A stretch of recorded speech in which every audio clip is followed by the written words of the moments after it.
Welcome to ஜோலா kitchen. இன்றைக்கி ஃப்ரெஷ்ஷாக சோளம் வாங்கியிருக்கோம். சோளத்தை கொஞ்சம் டிஃப்ரெண்ட் ஸ்டைலில் சுட்டு சாப்பிடுவோம் வாங்க.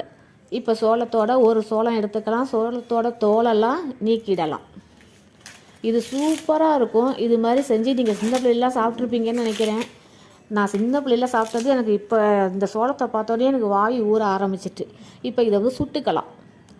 இதை வந்து கேஸ் அடுப்பில் சுட்டு சாப்பிட்றத விட கறி அடுப்பில் சுட்டு சாப்பிட்டோம்னா நல்லாயிருக்கும். ஆனால் கறி அடுப்புக்கு வாய்ப்பு இல்லை. இப்போ இதை நல்லா சுட்டி எடுத்துக்கலாம். ரெண்டு பக்கமும் கருகிடாமல் சுட்டி எடுத்துக்கலாம்.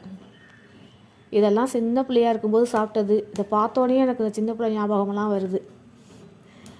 சின்ன பிள்ளையில் சாப்பிட்ட ஞாபகமெல்லாம் வருது. இப்போ வந்து நான் ஒரு ½ லெமன் எடுத்திருக்கேன், உப்பு எடுத்திருக்கேன், காரம் தனி மிளகாத்தூள் எடுத்திருக்கேன். இந்த லெமனை இந்த ரெண்டுத்துலேயும் தொட்டுக்கலாம். உப்புலேயும் காரத்துலேயும் தொட்டு இந்த சோளத்து மேலே அந்த ஜூஸ் இறங்குற மாதிரி நல்லா தடவிக்கலாம். எல்லா சைடும் தடவிக்கலாம். இப்படி தடவி சாப்பிடும்போது இந்த உப்பு, புளிப்பு, காரம் இது மூணும் அந்த இறங்கி அது அவ்வளோ ஒரு டேஸ்ட்டாக இருக்கும். எச்சி ஊறும் வாயில்.